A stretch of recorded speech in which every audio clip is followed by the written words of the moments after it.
Sign it, Mr. Hale, in 5 minutes. You'll be richer than you ever dreamed. The room was full of power, tall glass windows, a long shiny table, men in suits, women in blazers, laptops open, charts on the screen. At the head of the table sat Daniel Hale, a billionaire with silver at his temples and a watch worth more than some houses.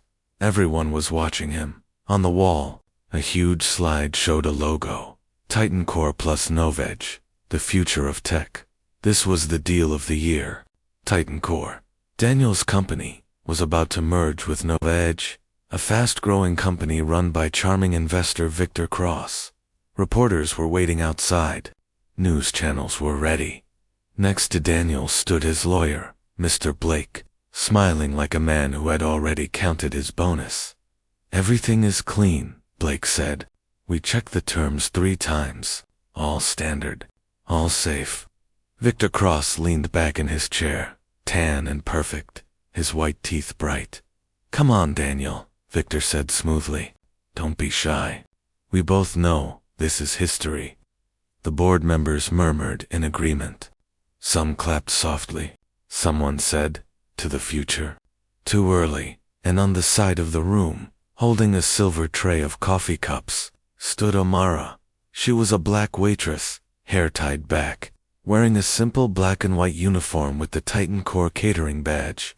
No one had asked her name. No one had asked why her eyes kept going back to the papers on the table. No one knew she had been standing near the printer that morning when the contract first came out. One page stuck to another.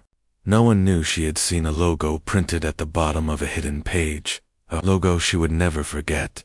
Her hands shook a little as she poured coffee into cups.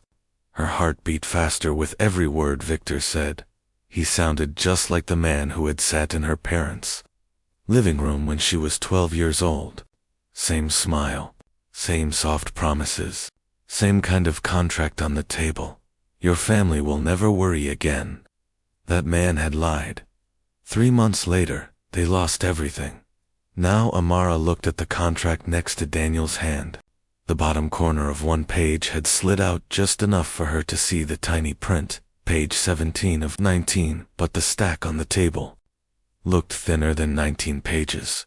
Her stomach dropped.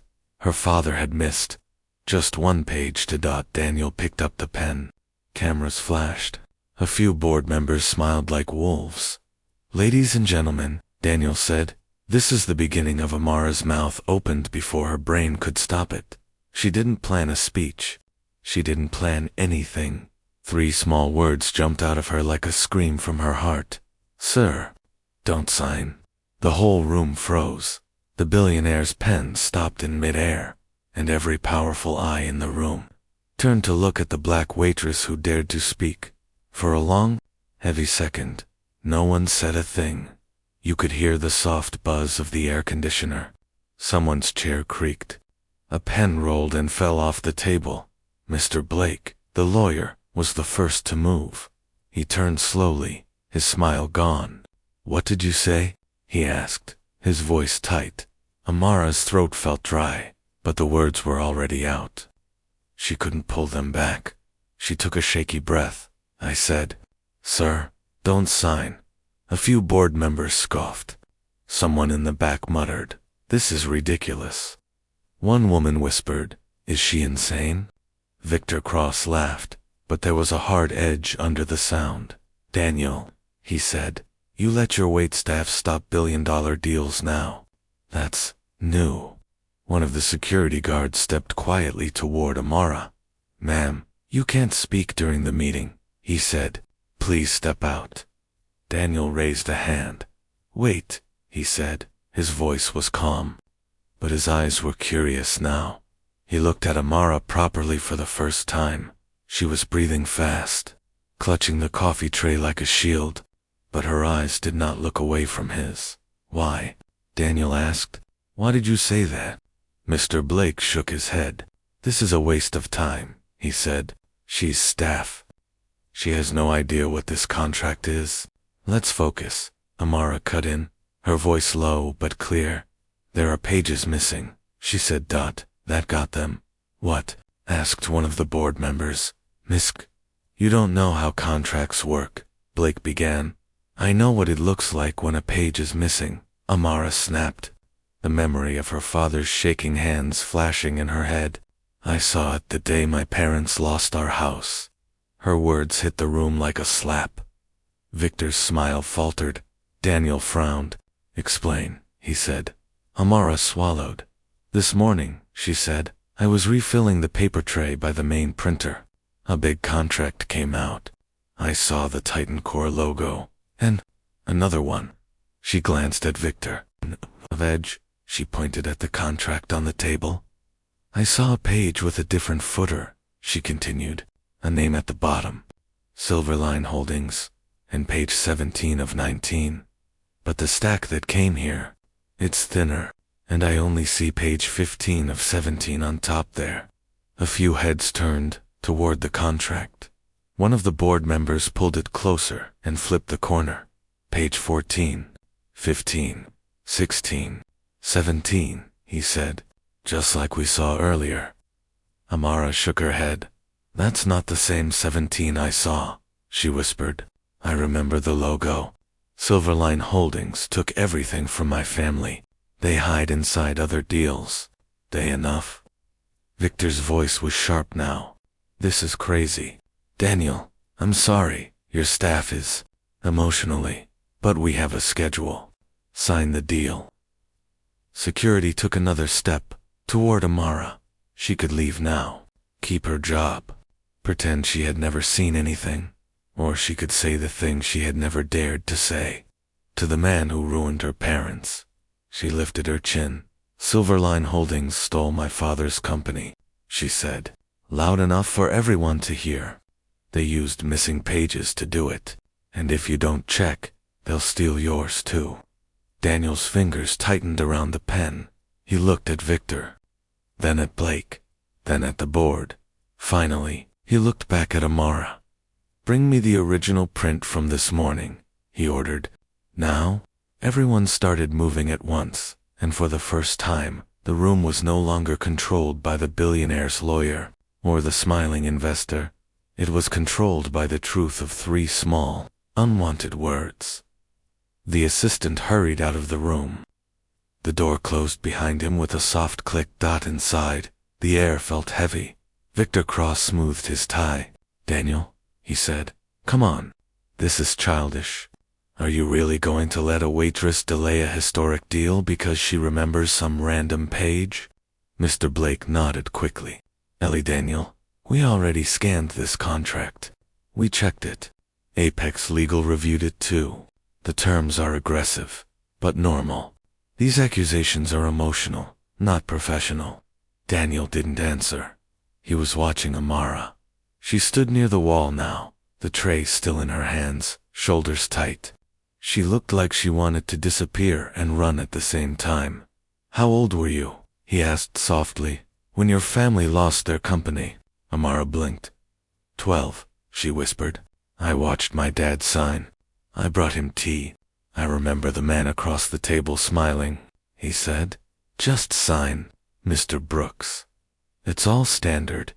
Her fingers pressed into the metal of the tray. 3 months later, she continued, a letter came. It said we missed some rule on a page we never saw. They took our shop, our savings, even our name. My dad never opened another business. He never opened another contract again either. Her voice broke slightly, but she didn't look away. And the company on that paper, she finished. Silverline Holdings. Same logo, same style, same smile. Victor rolled his eyes. Silverline is a holding company, he said. Lots of people use them. It doesn't mean anything. Maybe it does, Daniel said quietly. The door opened again. The assistant came in, holding a crumpled stack of papers. This was in the recycle bin by the main printer, he said. Looked important. Daniel took it. On top was a contract, same logos, same headings. But near the bottom of one page, Amara's chest tightened as she saw it. Silverline Holdings, strategic partner, page 17 of 19, put it on the screen. Daniel ordered, The tech team scanned and threw the pages up onto the big display. Page after page flashed by. "Stop there," Daniel said. There it was, the missing page. 17. The room leaned forward. Victor shifted in his seat. Mr. Blake's jaw tightened. "Read it," Daniel said. A board member with glasses stood and read aloud. "Upon completion of the merger, all controlling interest of Titan Core Technologies shall be transferred to Silverline Holdings through Novedge's pre-existing management agreement, granting Silverline Holdings majority voting rights, veto power over all strategic decisions, and ownership of all primary patents and brands." He swallowed. "In short," he said, looking up, "we signed this. They own us. Not partners, masters." A loud murmur broke out. One woman gasped. "We were about to hand them everything." Victor spoke fast now. "That's just a worst-case clause, rarely used. Legal language. We could renegotiate. Were you going to tell me about this page?" Daniel asked Blake, his voice low and dangerous. Blake adjusted his collar. "Daniel, I thought it was safer to explain after signature. If we scare people with every little," Daniel exploded, "they would own my company. My workers, their jobs, my name, and you call that little?" He slammed the contract on the table. Everyone jumped. Victor raised his hands. "Look, let's calm down. This is a misunderstanding. Old draft, maybe. The final version had this page removed," Amara said. "But does it still count in some secret version, in your head, on some server I'll never see?" The room looked at her again. No one was laughing now. Daniel stared at Victor, then at Blake, then at the glowing, ugly truth on the screen. The billionaire had built his life on numbers and trust. Right now, trust felt like ash in his mouth. "Get out," Daniel said quietly. No one moved. "Which one of us?" Victor asked slowly. Daniel's eyes were ice. "We're going to start with the one who was supposed to protect me," he said, turning to his lawyer. "Blake, out." And as Blake's smile died in security, stepped closer to him instead of the waitress. Everybody in that room realized this deal was not going the way the powerful men had planned. Security guards took Mr. Blake by the arms, his briefcase hanging open, papers spilling. "You can't do this, Daniel," he protested. "I'm your lawyer. I have rights." "You had a duty," Daniel replied. "You used my trust to help them trap me. We'll see what the Bar Association says about that." The door closed behind Blake. Silence again. Victor forced a smile. "Now that the drama is gone," he said, "let's be adults. Yes, Silverline would gain some control, but we'd all win. Titan Core's value would stop," Daniel said. He turned to the assistant. "Has this final version been signed by anyone else?" "No, sir," the assistant said. "We were waiting on you." "Good," Daniel replied. "Then this deal is dead." He picked up the clean stack on the table and tore it too, like ripping a bad dream. Victor stood, his mask slipping completely now. "You think you can walk away from us?" Victor hissed. "You don't know who you're dealing with." Daniel stepped around the table, coming close. "I'm dealing with a man who tried to steal my company while smiling in my face," he said. "That's enough." Victor's jaw clenched. He grabbed his coat. "Fine," he spat. "Do you think you're the first man to say no, or the last? Enjoy your little kingdom while you still own it." He stormed out. The door banged shut. The room exhaled. Board members sank back in their chairs. Some were sweating. Some looked sick. Others looked shamed. One older member cleared his throat. "We were ready to approve this," he said quietly. "All of us. We trusted the smile, the fancy words. We didn't see the trap, because we didn't look." His eyes went to Amara. "She was just serving coffee," he said, "and she saw what we didn't." Amara suddenly felt very small again. Dozens of eyes on her, hands, voices, power. She hugged the tray against her. "I'm sorry if I caused trouble," she murmured. Daniel turned to her. Trouble, he said. You just saved our company. He walked toward her. Up close, she could see the lines around his eyes. The tiredness, the weight of years of decisions. What's your full name? He asked. Amara Brooks, she said softly. You work in catering? He asked. Yes, sir, she replied. Nights and weekends. Days. I used to be in school, but when my dad's business died, we couldn't pay. So I dropped out. I help my mom now, my little brother. I study with free videos when I can. What were you studying? He asked. She almost laughed. Business law, she said. Funny, right? Somebody in the back whispered, wow. Daniel looked at her tray, at her uniform, at the contract pieces on the table, then back at her. Do you understand, he said quietly, that what you did today may have saved thousands of jobs, families, futures, not just mine? She shook her head a little, tears in her eyes. I just remembered my father's face, she said. I didn't want anyone else to wear that same look. Daniel nodded slowly. He turned to the board. Ladies and gentlemen, he said, here is our hero. The word hero made Amara's chest ache. She didn't feel like one. She just felt like a girl who refused to be silent one more time. When this story leaks, one board member said, they'll say a billionaire got saved by a waitress. Good, Daniel said. Maybe more people in power will start listening to the voices they usually ignore. He faced Amara again. I want to ask you something big, he said, and I want your honest answer. Her heart thumped. If I offer you money, he said, a large check, will that fix this for you? She thought of overdue bills, her mom's medicine, her brother's old shoes. Then she thought of her father, sitting at the kitchen table with broken papers. No, she said quietly. Money helps, but it doesn't fix. What would fix it? He asked. She lifted her head. Change, she said. Real change. The room leaned in again. What kind of change? One board member asked. Amara swallowed. This was it. The moment to say what had been living inside her since she was 12.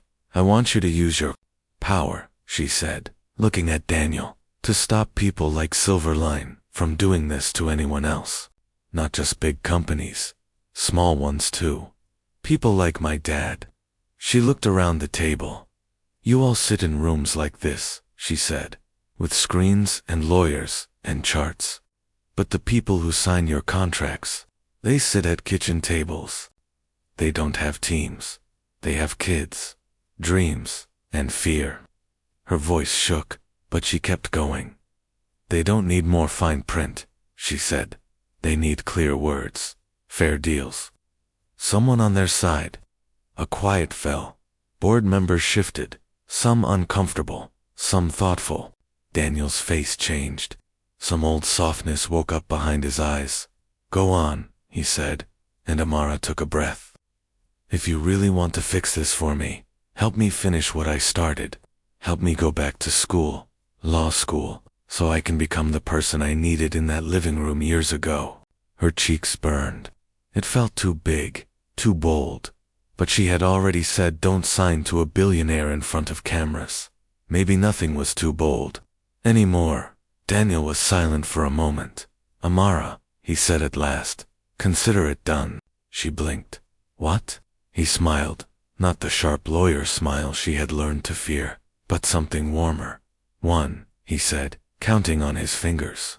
Titan Core will create a new department, fair contracts and ethics. We will review every future deal with not just profit in mind, but justice.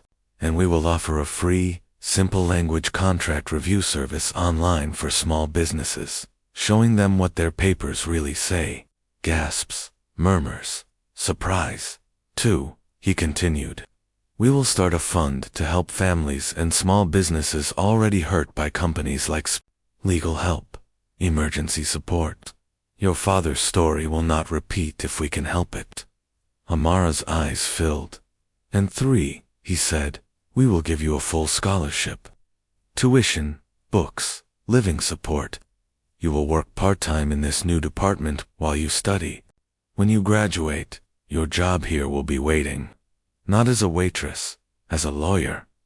A tear slipped down her cheek. Why? She whispered. Why do all this?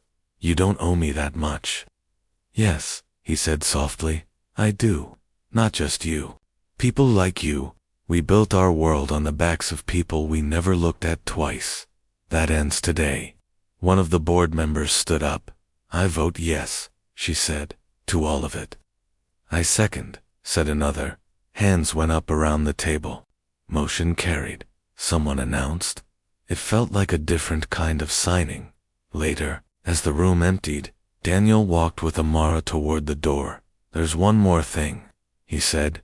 He handed her a simple white card. On it was a name, Samuel Brooks Memorial Fund. She stared at it, her breath catching. You used my father's name, she whispered. He lost his voice in a bad deal, Daniel said. Through you, he's getting it back. His story will help save others, if that's okay with you. She nodded, tears flowing freely now. It's more than okay, she said. He would have cried. So are you, Daniel said gently. She laughed through the tears. Yeah, she said, but for the first time, it feels good. As she left the room that day, she didn't walk with her eyes on the floor. She walked like someone who finally belonged. Somewhere she used to only clean. 2 years later, the news story hardly felt real anymore, but people still shared it. Billionaire's deal, stopped by Waitress's 3-word warning. Sir, don't sign how one voice saved thousands of jobs. In a small apartment, Amara's mother kept a printed copy on the wall, next to an old photo of her husband. Underneath, she had written in neat letters, he lost everything. She made sure others don't. Down the street, a once-closed shop had a new sign. Brooks, fix it, and more. Family owned it. Wasn't as big as the first one, but it was theirs. This time, every paper had been checked twice. By a certain law student, with a sharp eye and a strong memory, and in a modern office high above the city. A young black woman in a navy blazer sat at a table, a laptop open, a contract on the screen. Her nameplate read, Amara Brooks, Legal Fellow, Fair Contracts and Ethics. On the wall, behind her, in big letters, if you can't explain it simply, you shouldn't ask anyone to sign it. She was on a video call with a small store owner from another state. So this line here, she said kindly, highlighting a clause, means they can raise your fees anytime they want. And this one lets them sell your customer list. I'd ask them to change those before you agree. Thank you, the man said, voice shaking. I thought I was stupid for not understanding. You're not stupid, Amara said. The contract is complicated on purpose. That's the problem, not you. She ended the call and leaned back, across the table. Daniel walked in with 2 cups of coffee. Thought you might need this, he said. She smiled. Careful, she said. Last time someone gave me coffee in a meeting, it changed your whole life. He laughed. Best interruption I ever had, he replied. They stood for a moment, looking out at the city. You know, Daniel said, we've helped over 5,000 people read their contracts this year. That fund in your father's name kept 30 small businesses from closing. Amara's eyes shone. He'd be proud, Daniel added. I think he already is, she said softly. Her phone buzzed with a new email. A small cafe owner wanted help with a lease. A young inventor had questions about a licensing deal. Another person afraid of being tricked by big words. Amara opened the messages one by one. Once, she had felt tiny in front of contracts. Now, she made them make sense. Once, her voice had been told to stay quiet in the corner. Now, her voice was the reason people listened harder. As she typed replies, a memory flashed, her 12-year-old self in the kitchen, watching her father sign a contract he couldn't read. She whispered, just for him, I told him, Dad, I told him, "Sir, don't sign." She smiled. Sometimes, the most powerful thing in the room is not the biggest suit, the brightest screen, or the loudest voice. It's the person no one expects to matter, choosing to speak up anyway. Moral: never ignore the quiet voice in the background. Wisdom is not tied to money, titles, or fancy chairs. Sometimes, the person pouring your coffee sees what your expensive lawyer misses, and sometimes, 3 simple words from someone the world overlooks, "Sir, don't sign," can protect thousands of lives and turn one broken story into a new beginning for many.